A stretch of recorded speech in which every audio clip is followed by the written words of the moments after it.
നമസ്കാരം. കൈപ്പശ്ശേരി കോയന്നമ്പൂരി. വിഷുഫലം മേടമാസാണ്. മേടത്തിലെ വിഷുഫലം പലർക്കും ഗുണവും പലർക്കും ദോഷവുമായി നിൽക്കുന്ന ഒരു ഫലത്തെയാണ് കാണിക്കുന്നത്. പൊതുവെ മീനൻ രാശിയിൽ ചൊവ്വയും ശനിയും കൂടി ഒരുമിച്ച് നിൽക്കുന്ന ഈ കാലഘട്ടം ആയതുകൊണ്ട് ഒരു അഗ്നിമാരുത യോഗത്തോടു കൂടിയുള്ളതാണ് ഇപ്പോഴത്തെ വിഷു എന്ന് പറയുന്നത്. അഗ്നിമാരുത യോഗം ഉള്ളത് കൊണ്ട് നിലവിൽ പശ്ചിമേഷ്യയിലൊക്കെ യുദ്ധ സാഹചര്യം നിലനിൽക്കുന്ന കാലഘട്ടം ആയതുകൊണ്ടും എത്ര ചർച്ചകൾ നടത്തിയാലും പൂർണ്ണമായിട്ട് അത് അങ്ങോട്ട് ഒതുങ്ങും എന്ന് പറയാൻ പറ്റില്ല. യുദ്ധ സാഹചര്യം കുറേശ്ശെ അതിൻ്റെ പ്രതിപ്രവർത്തനങ്ങൾ ഇങ്ങനെ നടന്നുകൊണ്ടേയിരിക്കും. ജൂൺ മാസം 2-ാം തീയതി വ്യാഴത്തിൻ്റെ പകർച്ചയൊക്കെ കഴിയുമ്പോൾ കുറച്ച് മാറ്റങ്ങൾ വരാം. എങ്കിലും ഈ ശനിയുടെയും ചൊവ്വയുടെയും ബന്ധമുള്ളത് കൊണ്ട് കാറ്റുകൊണ്ടുള്ള നാശനഷ്ടങ്ങൾ ഭൂമിയിൽ സംഭവിക്കാനുള്ള സാധ്യതകൾ കൂടുതലാണ്. അഗ്നിബാധ കൊണ്ട് അത് ഭൂകമ്പമാവാം, ബോംബ് വർഷമാവാം, അങ്ങനെയുള്ള വർഷങ്ങൾ കൊണ്ട് ധാരാളം നാശനഷ്ടങ്ങൾ അടുത്ത ഒരു വർഷത്തിനുള്ളിൽ ഭൂമിയിൽ സംഭവിക്കാനുള്ള സാധ്യതകൾ കൂടുതലാണ്. ലോകരാജ്യങ്ങളിലിടയിലുള്ള പരസ്പര ബന്ധങ്ങൾക്ക് അകൽച്ചകൾ സംഭവിക്കാനും സാധ്യതകൾ കൂടുതലാണ്. വ്യാഴത്തിൻ്റെ പകർച്ച കഴിയുമ്പോൾ ഭാരതത്തിന് കുറേ മാറ്റങ്ങൾ വരികയും ഭാരതം കുറച്ചുകൂടി സാമ്പത്തികപരമായി ഉയരാനുള്ള സാധ്യതകളും ഉണ്ട്. പക്ഷേ എങ്കിലും ഈ പറഞ്ഞ പോലെ മറ്റ് പ്രത്യേകിച്ച് അറബ് രാജ്യങ്ങളിലൊക്കെ നഷ്ടങ്ങളുടെ കണക്കുകൾ കൂടാനാണ് സാധ്യത. അറബ് രാജ്യങ്ങളിലൊക്കെ ജോലി ചെയ്യുന്നവർ ശ്രദ്ധിക്കേണ്ട സമയങ്ങളാണ്. ആകാശയുദ്ധങ്ങളും ആകാശയാത്രകളൊക്കെ മുടങ്ങിപ്പോകാനുള്ള സാധ്യതകളുണ്ട്. അങ്ങനെ ഒരു കാലഘട്ടവും കൂടെ ഉണ്ട്. നമ്മുടെ നാടിനെ സംഭവിച്ചു പറയുകയാണെങ്കിൽ അതിവർഷം കേമായിട്ട് ഉണ്ടാവാനുള്ള വസ്തുത കാണുന്നുണ്ട്. വർഷം കേമായിട്ട്. എന്നാൽ ശരിക്കും മഴ വേണ്ട സമയത്ത് ആ മഴ നിന്നു പോകാനുള്ള സാധ്യത അങ്ങനെയും പറയുന്നുണ്ട്. അതിവർഷം ഉണ്ടാകുകയും ചെയ്യും. ലോകത്ത് മൊത്തത്തിൽ ഭൂമികുലുക്കം പോലത്തെ കാല അപകടങ്ങൾ ഉണ്ടാവുക, അതുപോലെ ദയനീയമായി ബലക്ഷയം എന്ന അണക്കെട്ടുകൾ പൊളിയാനുള്ള സാധ്യത ഒക്കെ ഈ ഒരു വർഷത്തിനുള്ളിൽ കാണപ്പെടുന്നുണ്ട്. ഇന്ത്യയെ കാണുന്നല്ല, ഞാൻ മൊത്തത്തിലാണ് പറയണത്. അതാണ് ഈ വിഷു ഫലത്തിലുണ്ട്. ചില അണക്കെട്ടുകൾ പൊളിയാനും ആൾനാശം വരാനുള്ള സാധ്യതകളൊക്കെ കാണുന്നുണ്ട്. നമുക്ക് അതിവർഷമാണ് കാണുന്നത് എങ്കിൽ പോലും ചില വേണ്ടപ്പെട്ട സമയത്ത് കാണാതിരിക്കുക. രാഷ്ട്രീയപരമായി നിൽക്കുന്ന വളരെ ശക്തമായി നിൽക്കുന്ന അന്തർഛിദ്രങ്ങൾ കൂടാനും പരസ്പര വിരോധങ്ങൾ കൂടാനും പരസ്പര വൈരാഗ്യങ്ങൾ കൂടാനും ഒക്കെ നമുക്ക് സാധ്യതകളുണ്ട്. ഇന്ത്യയിൽ സാധ്യതയുണ്ട്, കേരളത്തിൽ സാധ്യതയുണ്ട്. അക്രമങ്ങൾ ചില സ്ഥലത്ത് വർദ്ധിക്കുന്നത് കാണാം. അതുപോലെ തന്നെ കള്ളന്മാരുടെ ഉപദ്രവങ്ങൾ കൂടുതലായിട്ട് വരാം. വാഹനാപകടങ്ങൾ, അഗ്നി കൊണ്ടുള്ള പൊള്ളൽ, അങ്ങനെയുള്ള സാധനങ്ങളൊക്കെ കൂടുതൽ കാണാം.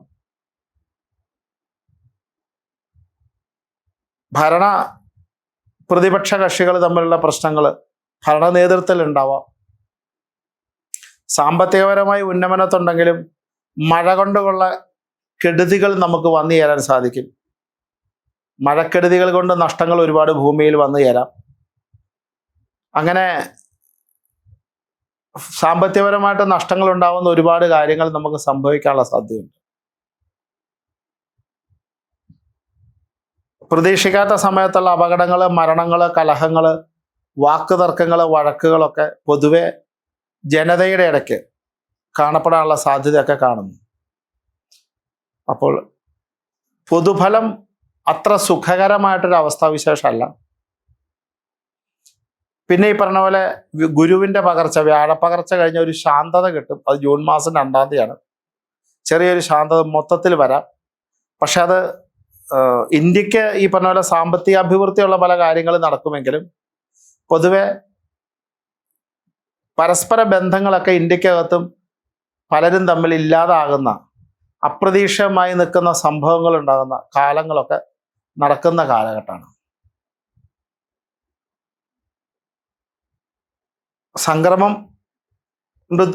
കഴിഞ്ഞ വർഷത്തെക്കാളും ദുരിതങ്ങളാണ് കൂടുതൽ കാണിക്കപ്പെടുന്നത്. സാധാരണ ഭക്തരെ സംബന്ധിച്ചിടത്തോളം ദാനങ്ങളും നാമജപാദികളൊക്കെ കൂടുതലായിട്ട് ചെയ്യുക എന്ന് മാത്രമേ ഉള്ളൂ.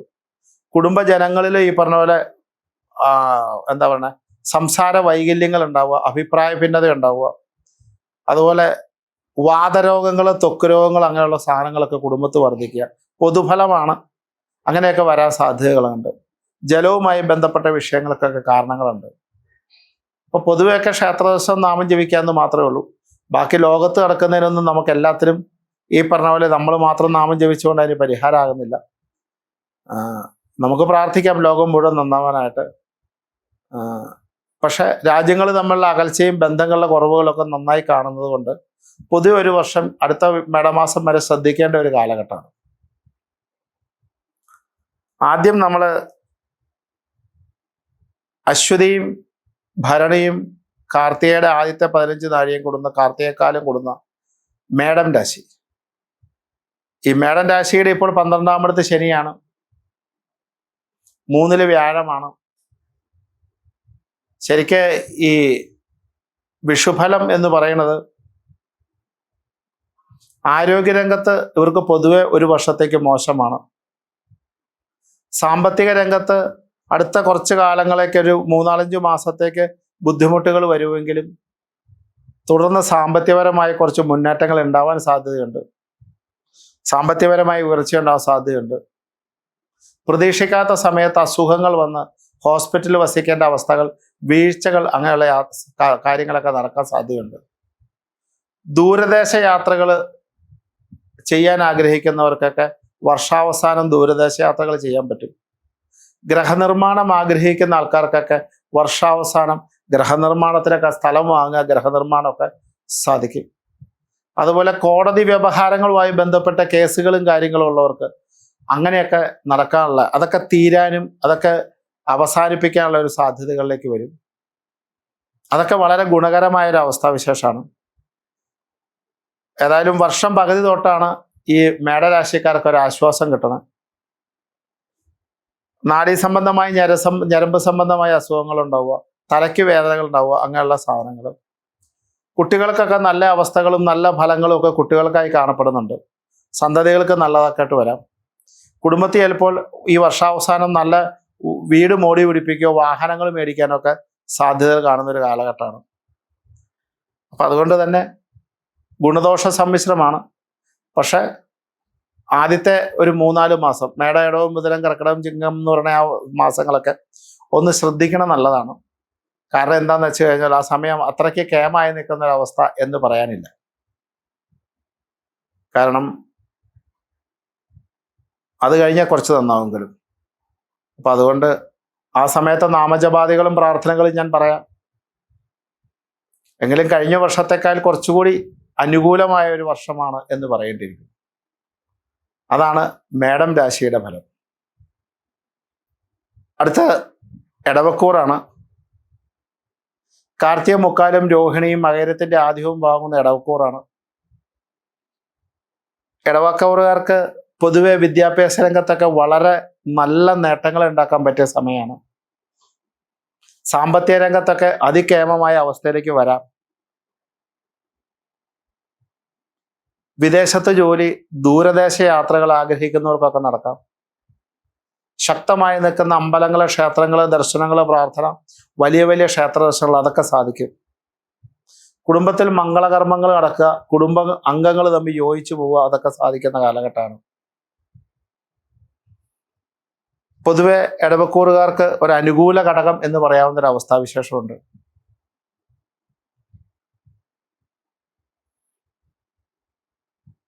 ഇപ്പം സാമ്പത്തികപരമായി ബാധ്യത നിൽക്കുന്നവർക്കൊക്കെ കുറച്ചുകൂടി വ്യത്യാസങ്ങൾ വരാം. മുടങ്ങിക്കിടക്കുന്ന ചില കാര്യങ്ങളുണ്ട്, അതൊക്കെ നടക്കാനുള്ള സാധ്യതകളുണ്ട്. പുതിയ പുതിയ കോഴ്സുകൾ അറ്റൻഡ് ചെയ്യുക, പുതിയ വിദ്യാഭ്യാസം കണ്ടെത്തുക, അങ്ങനെയുള്ളവർക്കൊക്കെ അതിന് സാധ്യതയുള്ള സമയമാണ്. അതുപോലെ തന്നെ ദൈവിക കാര്യങ്ങൾ, പ്രാർത്ഥന കാര്യങ്ങളിലൊക്കെ കുറച്ചുകൂടെ മികവോടെ ചെയ്യാൻ പറ്റുന്ന കാലഘട്ടമാണ്. അങ്ങനെയൊക്കെ നന്മ നിറഞ്ഞ ഒരു കാലഘട്ടം ഇടവക്കൂറുകാർക്ക് നിലവിലുണ്ട്. അപ്പം ഇടവക്കൂറിനെ സംബന്ധിച്ചിടത്തോളം അത്ര മോശമായിട്ടില്ല. പക്ഷെ വർഷാവസാനം, അതായത് അടുത്ത ഈ പറഞ്ഞ പോലെ മകരം, കുംഭം, മീനം, മേടം എന്നൊക്കെ പറയുന്ന അവസാനത്തെ 4 മാസങ്ങളൊക്കെ, ഇത് ഈ മേടം തൊട്ട് അടുത്ത മേടം മാസം വരെയാണ്. ആ സമയത്തൊന്ന് സൂക്ഷിക്കണം. അനാവശ്യ എഗ്രിമെൻ്റ് കാര്യങ്ങളൊന്നും ആ സമയത്ത് വെക്കാതിരിക്കുക. ആ സമയത്ത് സ്വർണ്ണാഭരണങ്ങളൊക്കെ സൂക്ഷിക്കുക. തസ്കരന്മാരുടെ ഭയത്തിൽ നഷ്ടപ്പെടാനുള്ള സാധ്യതകളൊക്കെ ഉണ്ട്. പൈസ ഇൻവെസ്റ്റ് ചെയ്യണമൊക്കെ അടുത്ത മകരം തൊട്ട് കുംഭം, മീനം, മേടം മാസത്തിലൊക്കെ, മകരം, കുംഭം, മീനം, മേടം അവസാനത്തെ 4 മാസം സമ്പത്തൊക്കെ എവിടെയെങ്കിലും ഇൻവെസ്റ്റ് ചെയ്യാൻ ശ്രദ്ധിക്കേണ്ട കാലഘട്ടമാണ്. ജാമ്യം നിൽക്കുമ്പോൾ ശ്രദ്ധിക്കേണ്ട സമയമാണ്. അപ്പം ഇടവക്കൂറുകാർ ആദ്യത്തെ സമയം നല്ലതാണെങ്കിലും അത് അവസാന കാലത്ത് ചെറിയ ദോഷം നൽകലും പൊതുവെ ഗുണാധിക്യമുള്ളൊരു സമയമാണ്. ശ്രദ്ധിക്കുന്നത് നല്ല സമയമാണ്, ശ്രദ്ധിക്കേണ്ടതാണ്. അടുത്തത് മിഥുനക്കൂറ്. മിഥുനക്കൂറ് മകരത്തിൻ്റെ അവസാനവും തിരുവാതിരയും പുണർത നക്ഷത്രത്തിൻ്റെ ആദ്യ ഭാഗം കൂടുന്നതാണ്. നിലവിൽ അവർക്ക് കണ്ടകശനിക്കാലാണ്. 2 വ്യാഴം സഞ്ചരിക്കുന്നുണ്ട്. തടസ്സങ്ങൾ ഒരുപാട് ജീവിതത്തിൽ വരുത്തുന്നുണ്ടെങ്കിലും അവസാന നിമിഷം പല കാര്യങ്ങളും നടക്കുന്നൊരവസ്ഥയുണ്ട്. തടസ്സങ്ങളുണ്ട്, വിഘ്നങ്ങൾ കൂടുതലാണ്, പക്ഷെ എന്നാലും കാര്യങ്ങൾ നടക്കുന്നുണ്ട്. സാമ്പത്തികപരമായിട്ട് ചുറ്റുപാടുകൾ വർദ്ധിപ്പിക്കുക, പഴയതിനേക്കാളും കുറച്ചുകൂടെ സാമ്പത്തിക വരുമാനം ഉണ്ടാവുക, അതിനൊക്കെ സാധ്യതകളുള്ളൊരു കാലഘട്ടമാണ്. ഫിനാൻഷ്യലി കടങ്ങൾ തീരാനുള്ളൊരു സാധ്യതയുണ്ട്. സന്തോഷകരമായ നിമിഷങ്ങളും സന്തോഷകരമായി നിൽക്കുന്ന യാത്രകളും ഉണ്ടാവാനുള്ള സാധ്യതയുണ്ട്. കുടുംബത്ത് മംഗളകരമായി നിൽക്കുന്ന കർമ്മങ്ങൾ നടക്കാനുള്ള സാധ്യതകളുണ്ട്. അതുപോലെ തന്നെ ചിലപ്പോൾ ചില അസുഖങ്ങൾ ഉണ്ടായി, കുടുംബത്ത് അസുഖം ഉണ്ടായി, സങ്കടങ്ങൾ വരാനുള്ള സാധ്യതകളും കുറവല്ല. സ്ഥലം വാങ്ങിക്കാനുള്ളവർക്ക് ഭൂമി വാങ്ങിക്കാൻ പറ്റിയ കാലഘട്ടമാണ്. പുതിയ വീട് നിർമ്മിക്കണമെന്നവർക്കുള്ള അതിൻ്റെ പരിശ്രമം തുടങ്ങാവുന്ന കാലഘട്ടമാണ്. ജോലിക്ക് സ്ഥലം മാറ്റം ആഗ്രഹിക്കുന്ന ആൾക്ക് അതിന് പറ്റിയ കാലഘട്ടങ്ങളാണ്. ജോലി ഇല്ലാത്തവർക്ക് പുതിയ ജോലി പ്രവേശിക്കാൻ പറ്റുന്ന, അല്ലെങ്കിൽ പുതിയ ജോലി കിട്ടുന്ന കാലഘട്ടം വരും. അപ്പം അങ്ങനെ ജീവിതത്തിൽ ഒട്ടനവധി കാര്യങ്ങളിൽ മികവാർന്ന നേട്ടം ഉണ്ടാക്കും മിഥുനക്കൂറുകാർ.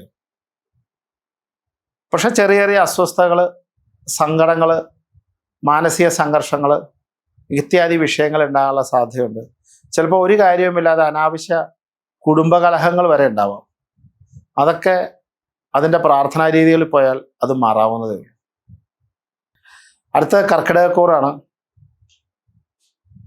പുണർത്തിൻ്റെ അവസാനവും പൂയവും ആയില്യവും കൂടുന്നതാണ് കർക്കിടകക്കൂറുകാർ. കർക്കിടകക്കൂറുകാർക്ക് വളരെ ഗംഭീര വർഷമാണ്.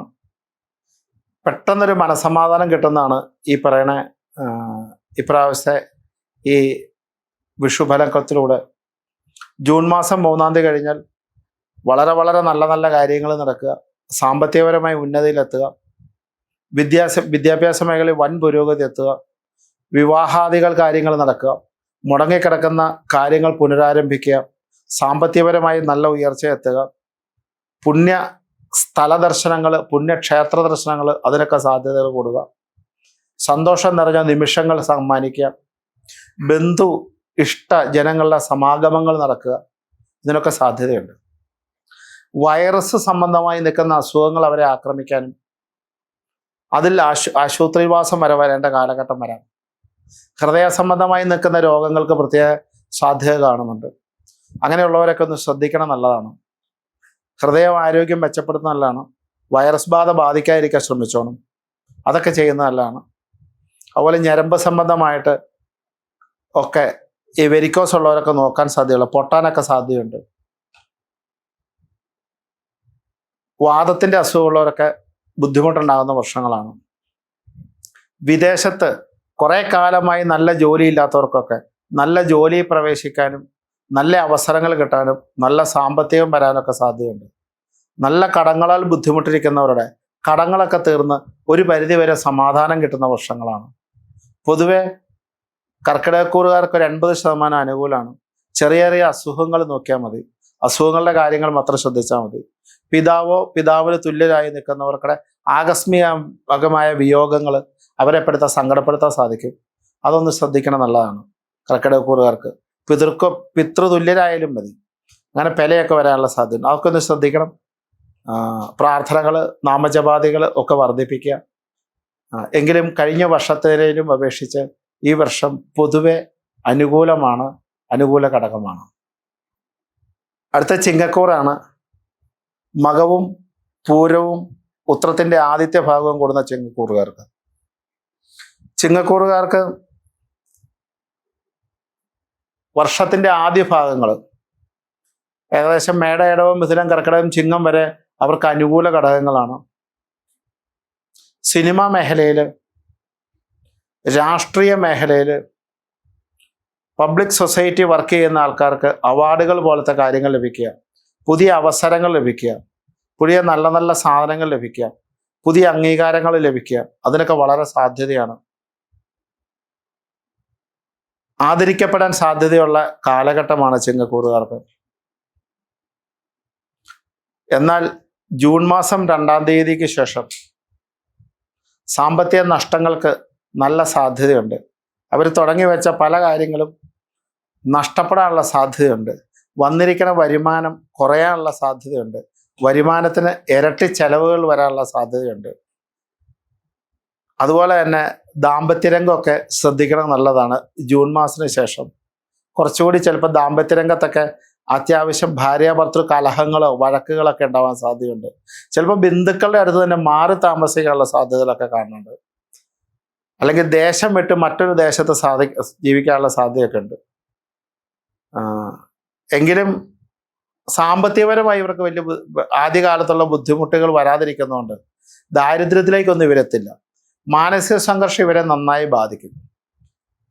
പക്ഷെ ഇവര് മനസ്സിനകത്ത് എത്ര വിഷമമുണ്ടെങ്കിലും അത് പുറമെ കാണിക്കാത്തവരായതുകൊണ്ട് ഇവരതങ്ങ് ഒരു വിധത്തിൽ പിടിച്ചു നിൽക്കുന്ന ആൾക്കാരാണ്. ദോഷാധിക്യത്തിന് ഫലം കൂടുന്ന വർഷമാണ് ശരിക്കും പറഞ്ഞാൽ ഈ വിഷുബലം. ഗുരുവായൂരപ്പ ഭജനം കൊണ്ട്, വിഷ്ണു ഭജനം കൊണ്ട് ഒട്ടനവധി പ്രശ്നങ്ങൾക്ക് തീർക്കാൻ ഇവർക്ക് സാധിക്കും. ആദ്യ ഫലങ്ങൾ ഒന്നും അനുകൂലമാണ് എങ്കിലും അവസാന ഫലങ്ങൾ മോശമായിട്ടാണ് കാണുന്നത്. പക്ഷെ അംഗീകാരങ്ങൾക്കും തൊഴിൽപരമായി നിൽക്കുന്ന കാര്യങ്ങൾക്കൊന്നും വലിയ തടസ്സങ്ങളോ ദുരിതങ്ങളോ ഒന്നും വരില്ല. തൊഴിൽ വളരെ സ്മൂത്തായിട്ട് പോകും. സ്ഥാനമാനങ്ങൾക്കൊന്നും വലിയ ദോഷങ്ങൾ വരില്ല.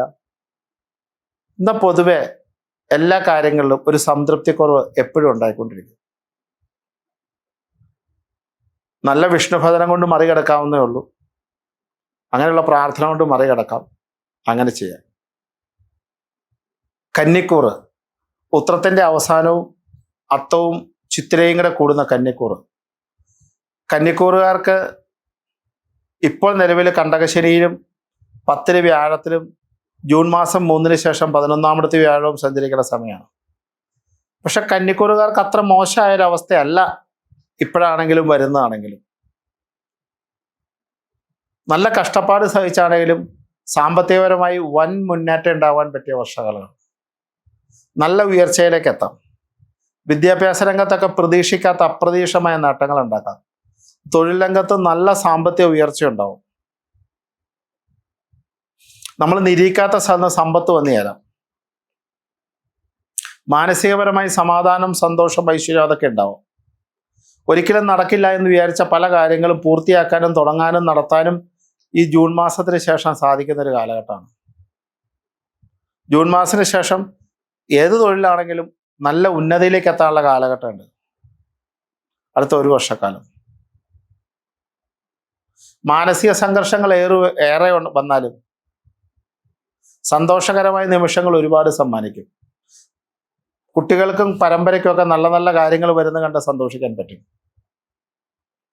ചിലപ്പോൾ നമുക്ക് ഇഷ്ടപ്പെട്ട സ്ഥലങ്ങളിലേക്കുള്ള യാത്രകൾ, ഇഷ്ടപ്പെട്ട സമാഗമങ്ങൾ, അങ്ങനെയുള്ള കാര്യങ്ങളൊക്കെ നടക്കാനുള്ള സാധ്യതയുണ്ട്. വർഷാവസാനമൊക്കെ ആകുമ്പോഴത്തേക്കും സന്താനങ്ങളിലോ സന്താന തുല്യരായി നിൽക്കുന്ന ആൾക്കാരിലൊക്കെ ചെറിയ സങ്കടങ്ങൾ വരാനോ അസുഖങ്ങൾ വരാനോ ചെറിയ ആശുപത്രിവാസമൊക്കെ കാണുന്നുണ്ട്. ഒരുപാട് പ്രയാസപ്പെടേണ്ട കാര്യമൊന്നുമില്ല, ചെറുതായിട്ടാണ്. പ്രാർത്ഥന കൊണ്ട് മറികടക്കാവുന്നേ ഉള്ളൂ ഇത്. തുലാക്കൂറ് ചിത്തിരയും ചോതിയും വിശാഖത്തിന്റെ ആദ്യ ഭാഗവും കൂടുന്ന തുലാക്കൂറ്. തുലാക്കൂറിന് 9 വ്യാഴം സഞ്ചരിക്കുക, 6 ശനി സഞ്ചരിക്കുക. പൊതുവെ അത്ര പ്രതികൂലമായ അവസ്ഥയല്ല, അനുകൂലമായ അവസ്ഥ തന്നെയാണ് പൊതുവെ തുലാക്കൂറുകാർക്ക്. കഴിഞ്ഞ വർഷത്തെ അപേക്ഷിച്ച് നോക്കിയാൽ ഇപ്രാവശ്യം അത്ര ദോഷമല്ല. അവർക്ക് ഇനിയിപ്പോൾ വ്യാഴത്തിന്റെ ജൂൺ മാസം കഴിഞ്ഞാൽ 10ലേക്ക് വ്യാഴം വരും. അവര് ഈ വർഷം ചെയ്യേണ്ടത് സാമ്പത്തിക വ്യയം സൂക്ഷിച്ച് ചെയ്യണം. സാമ്പത്തികം ചെലവാക്കുന്നത്, കാരണം നോക്കിയും കണ്ടും പൈസ ചെലവാക്കിയെങ്കിൽ ധനദാരിദ്ര്യം വരാൻ സാധ്യതയുണ്ട്. അമിത വ്യയം ഉണ്ടെങ്കിൽ പൈസ കുറയ്ക്കുക, അനാവശ്യ ചെലവുകൾക്ക് പൈസ എടുക്കാതിരിക്കുക, അനാവശ്യമായി പൈസ എങ്ങും കൊടുക്കാതിരിക്കുക, വായ്പകൾ കൊടുക്കാതിരിക്കുക. മദ്യപാന്മാര്, മയക്കുമരുന്ന് അങ്ങനെയുള്ള സൗഹൃദങ്ങൾ ഉണ്ടായാൽ അത് മാക്സിമം ഉപേക്ഷിക്കുക. ചിലപ്പോൾ ഒരു കേസിലൊക്കെ ചെന്ന് വിടാനുള്ള സാധ്യതയുണ്ട്. അങ്ങനെ ഉപയോഗിക്കുന്നവരുണ്ടെങ്കിൽ അത് നിർത്തുക. അവർക്കത് മാരകമായി നിൽക്കുന്ന ദുരിതങ്ങളിലേക്ക് വരുത്താനുള്ള സാധ്യതകളുണ്ട്. പൊതുവെ ഈ വർഷം കൂട്ടുകെട്ടുകളിൽ പെടാതിരിക്കാൻ ഈ തുലാക്കൂറുകാരൊന്ന് ശ്രദ്ധിക്കണം എന്നുള്ളതാണ്. കൂട്ടുകെട്ടുകളിൽ പെടുന്നത് അവർക്ക് നാശത്തിന് വഴിയൊരുക്കാൻ സാധ്യതയുണ്ട്. പുതിയ ബിസിനസ് സംരംഭങ്ങൾ ചിന്തിക്കാനും ഉള്ള ബിസിനസ്സിൽ വ്യത്യാസങ്ങൾ വരുത്താനും നൂതനമായി നിൽക്കുന്ന മാർഗങ്ങൾ കണ്ടെത്താനും ഒക്കെ തുലാക്കൂറുകാർക്ക് ഈ വർഷം നല്ലതാണ്. മനസ്സിൽ സന്തോഷം നിറഞ്ഞ ചില സന്ദർഭങ്ങളല്ല, ഒരുപാട് അവസരങ്ങൾ അവർക്ക് ജീവിതത്തിൽ വന്നു ചേരും. അവർക്കും ഈ പറയണ പോലെ തന്നെയാണ്. വർഷാവസാനമൊക്കെ ആകുമ്പം ഈ പറഞ്ഞ പോലെ ചെറിയ ചെറിയ കുടുംബത്തിൽ അഭിപ്രായ ഭിന്നത, ഭാര്യാഭർത്തൃ ജീവിതത്തിൽ അഭിപ്രായ ഭിന്നതയൊക്കെ വരാം. അതുകൊണ്ട് അനാവശ്യമായി നിൽക്കുന്ന ദേഷ്യങ്ങൾ, കാര്യങ്ങളൊക്കെ ഒഴിവാക്കുക. ഈശ്വരഭജനം കൂടുതലായിട്ട് ചെയ്യുന്നതൊക്കെ നല്ലതാണ്. അനുകൂലമാണ്, അതിനെ കുറച്ചുകൂടെ പ്രാർത്ഥനയോടെ അനുകൂലമാക്കുക. ചെറിയ പ്രതികൂലമായ ഘടകങ്ങളേ ഉള്ളൂ, അത് വർദ്ധിപ്പിക്കാതിരിക്കുക. വിശാഖത്തിന്റെ അവസാനവും അനിഴവും തൃക്കേട്ടയും കൂടുന്ന വൃശ്ചികക്കൂറ്. അഷ്ടമത്തിൽ വ്യാഴായിരുന്നു. ശരിക്ക് ഈ ജൂൺ മാസം 3-ാം തീയതി വരെ വളരെ കഷ്ടകാലമായിരുന്നു അവർക്ക്. ഒരുപാട് പേര് പ്രാർത്ഥന കൊണ്ട് പിടിച്ചു നിൽക്കുന്നുണ്ട്. അവർക്ക് വിഷുബലം അനുസരിച്ച് പൊതുവെ അങ്ങോട്ട് അനുകൂലമാണ് ഒരു വർഷത്തേക്ക്. ജോലി എന്തൊക്കെയായാലും സ്ഥലമാറ്റങ്ങൾ സംഭവിക്കാനുള്ള സാധ്യതകളുണ്ട്. ഇരിക്കുന്ന സ്ഥാനത്തു നിന്ന് മാറുന്ന ഉറപ്പാണ്. നല്ല നല്ല സ്ഥാനത്തുകൾ എത്താനുള്ള സാധ്യത കൂടുതലാണ്. ഒരുപാട് സന്തോഷകരമായ അവസ്ഥകളുണ്ടാവും. മേലുദ്യോഗസ്ഥർ അംഗീകരിക്കുന്ന അവസ്ഥകളുണ്ടാവും. ആരോഗ്യ പ്രശ്നങ്ങൾ കൂടുതലുണ്ടെങ്കിലും കുടുംബത്തിൽ സമാധാനം നിലനിൽക്കും. ചെറിയ ചെറിയ ആരോഗ്യ പ്രശ്നങ്ങളൊക്കെ വരാം, എങ്കിലും കുടുംബത്തൊക്കെ വളരെ സമാധാനം ഉണ്ടാവും. കുട്ടികൾക്കൊരു പുതിയ ഭാവി കണ്ട് സന്തോഷിക്കാൻ പറ്റും. ഭക്തിമേഖലയിലൊക്കെ ഉയർച്ചയുണ്ടാവും. കുടുംബത്തിനെ, വീടിനൊക്കെ നിസ്സാര പണികളൊക്കെ ബാക്കിയുണ്ടെങ്കിൽ അല്ലെങ്കിൽ മോടി പിടിപ്പിക്കേണ്ട അതൊക്കെ നടക്കും. വാഹനങ്ങൾ മാറി വാങ്ങാനോ പുതിയ വാഹനം വാങ്ങാനോ ഒക്കെ സാധ്യതയുണ്ട്. പുതിയ പുതിയ നിക്ഷേപങ്ങൾ കണ്ടെത്താൻ സാധ്യതയുണ്ട്.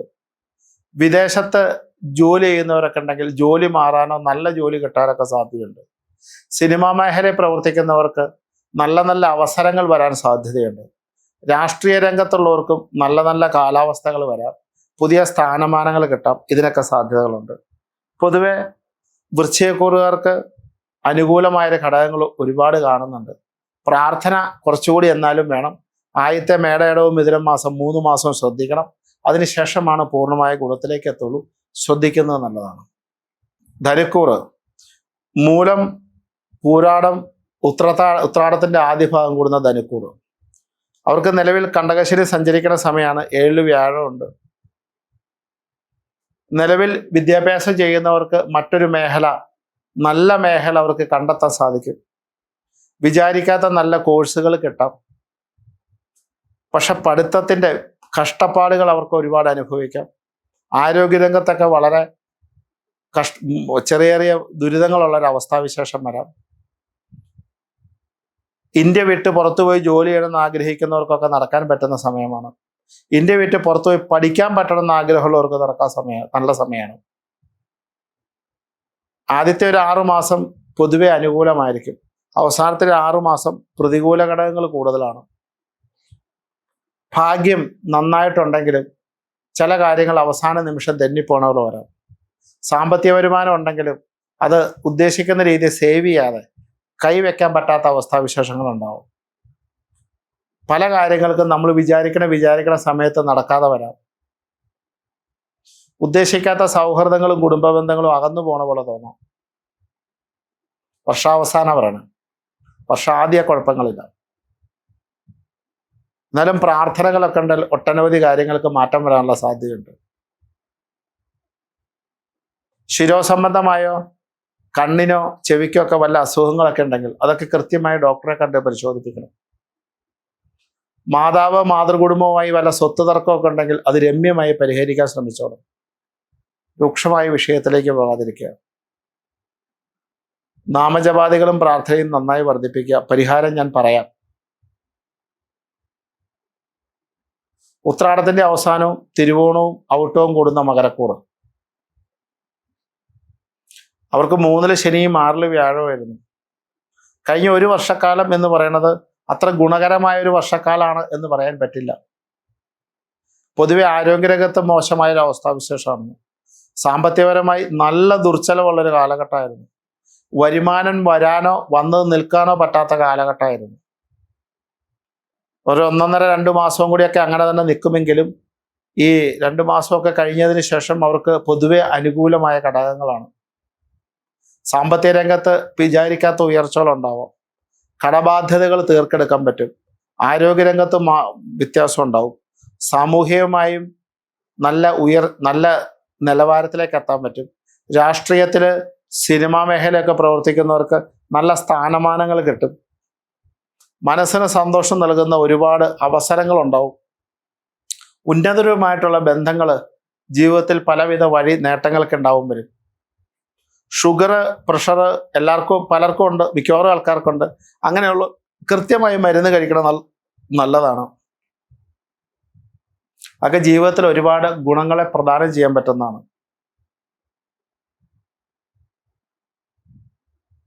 പുതിയ വാഹനങ്ങൾ, പുതിയ സ്ഥലം വാങ്ങുക, കൃഷിസ്ഥലങ്ങൾ വാങ്ങുക, അതൊക്കെ ചെയ്യാൻ പറ്റും. കാർഷിക മേഖലയിലൊക്കെ അത്യാവശ്യം നല്ല വരുമാനം കിട്ടുന്ന കാലഘട്ടമാണ്. കുടുംബത്തിൽ അനാവശ്യമായ കലഹങ്ങൾ ഉണ്ടാവാതിരിക്കാൻ ശ്രദ്ധിക്കേണ്ട കാലഘട്ടമാണ്. കൂടപ്പറപ്പുകളുമായിട്ടും സംസാരിക്കുമ്പോൾ ശ്രദ്ധിക്കേണ്ട കാലഘട്ടമാണ്. മക്കൾ പഠിത്തത്തിനായിട്ടോ മറ്റു രീതിയിലേക്കോ അകലേക്ക് താമസിക്കാനുള്ള സാധ്യതകളൊക്കെ ഉണ്ടാവും. എങ്കിലും മക്കൾക്ക് നല്ല സമയമാണ്. പൊതുവെ സന്തോഷം നിറഞ്ഞൊരു കാലഘട്ടത്തിലേക്കാണ് മകരക്കൂറുകാർ പോകുന്നത്. അടുത്തത് കുംഭാണ്. അവിട്ടത്തിന്റെ അവസാനവും ചതയവും പൂരുട്ടാതിയുടെ ആദ്യവും പോകുന്ന കുംഭക്കൂറ്. കുംഭക്കൂറുകാർക്ക് വർഷാദ്യം അല്ലെങ്കിൽ മേടവർഷത്തിന്റെ മേടമിടവും മിഥുനം കർക്കിടവും ചിങ്ങം വരെയൊക്കെ അത്രയ്ക്ക് ദോഷം എന്ന് പറയാനില്ല. അത് കഴിഞ്ഞാൽ ചിങ്ങം തൊട്ട് മേടം വരെ ഉള്ള സമയം എന്ന് പറഞ്ഞാൽ അല്പം ദോഷത്തെ കാണിക്കുന്നതാണ്. ശാരീരികമായ അസുഖങ്ങൾ, അനാവശ്യമായി നിൽക്കുന്ന രക്തസംബന്ധമായി നിൽക്കുന്ന അസുഖങ്ങൾ, ബ്ലോക്ക് പോലത്തെ അസുഖങ്ങൾ, അങ്ങനെയൊക്കെ ഉണ്ടാവാനുള്ള സാധ്യതകൾ. ശിരോസംബന്ധമായ അസുഖങ്ങൾ, കണ്ണിന് പ്രശ്നങ്ങൾ, പ്രഷർ പോലത്തെ അസുഖങ്ങൾ കൂടുക, അങ്ങനെയൊക്കെ വരാം. നിക്ഷേപിച്ച പൈസ കിട്ടാതിരിക്കുക, പൈസ കൊടുത്തത് തിരിച്ചു കിട്ടാതിരിക്കുക, അങ്ങനെയുള്ള പ്രശ്നങ്ങളൊക്കെ വരാം. ഇൻവെസ്റ്റ് ചെയ്ത പൈസ വരാതെ തിരിച്ചു കിട്ടാതിരിക്കുക. പൈസ വന്നാൽ ദുർച്ചെലവ് സാമാന്യത്തിൽ കൂടുതലായിട്ട് വരിക. നമ്മൾ സംസാരിക്കുന്ന ഭാഷകൾ ഉണ്ടാവുന്ന വൈരുദ്ധ്യം കൊണ്ട് നല്ല വഴക്കുകൾ ഉണ്ടാവാനുള്ള സാധ്യതകൾ ഉണ്ടാവുക. അതുപോലെ തന്നെ ചിങ്ങമാസം തൊട്ട് കുടുംബ ബന്ധങ്ങൾ, ദാമ്പത്യം, പരസ്പര ബന്ധുക്കളുടെ ഇടയ്ക്ക് സംസാരിക്കുന്ന സൂക്ഷിക്കുക. ബന്ധുജന വിരോധങ്ങളും ബന്ധുജന കലഹങ്ങളും ഉണ്ടാവാം. ദാമ്പത്യപരമായ വിഷയങ്ങൾ ഉണ്ടാവും. വിദേശത്ത് താമസിക്കുന്നവരൊക്കെ നന്നായി ശ്രദ്ധിക്കുക. ത്വക്ക് രോഗങ്ങൾ ഉണ്ടാവുക, ഞരമ്പ് സംബന്ധമായ അസുഖമൊക്കെ ഉണ്ടാവുക. അതിനിടയ്ക്ക് സർപ്പത്തിന് വഴിപാടുകളെ കഴിച്ചു പോകുന്നത് നല്ലതാണ്.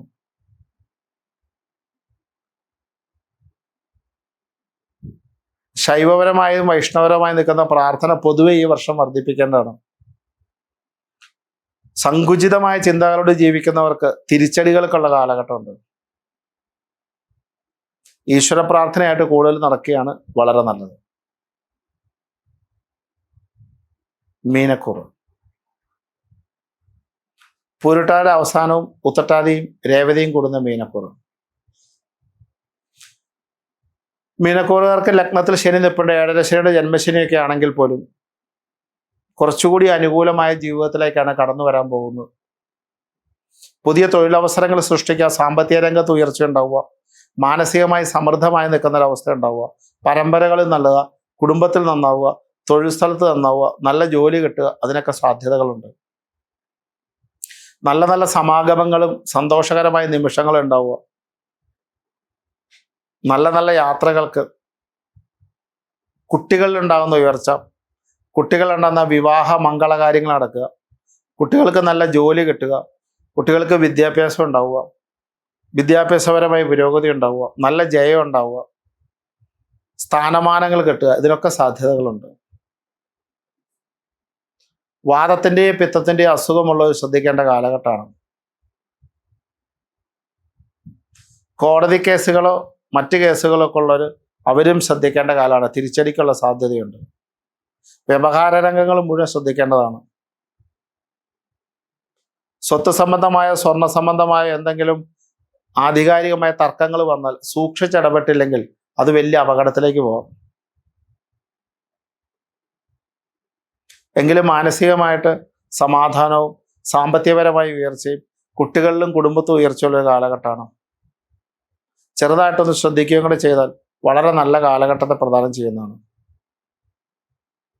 മേടം തൊട്ട് മീനം വരെയുള്ള 12 രാശി പറയുമ്പോൾ സാമാന്യന വിഷുഫലമാണ് ഉദ്ദേശിക്കുന്നത്.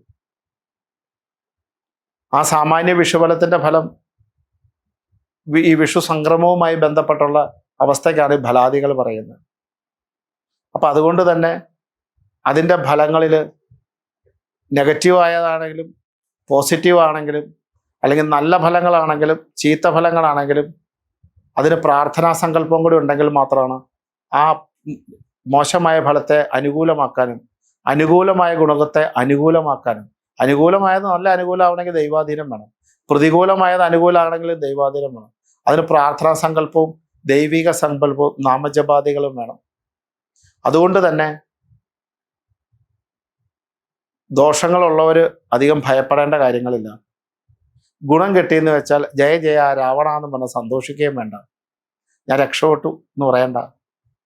ഞാൻ അതിൻ്റെ നാമജപാദികളെക്കുറിച്ചും പ്രാർത്ഥനയെക്കുറിച്ചും ഒരു വീഡിയോ പറയാം. അത് അടുത്ത വീഡിയോയിൽ പറഞ്ഞോളാം. കൃത്യമായി അത് പരിപാലിക്കുകയും കൂടെ ചെയ്താൽ ജീവിതത്തിനകത്ത് സമൃദ്ധി തന്നെയായിരിക്കും, അഭിവൃദ്ധി തന്നെയായിരിക്കും, സമാധാനം തന്നെയായിരിക്കും.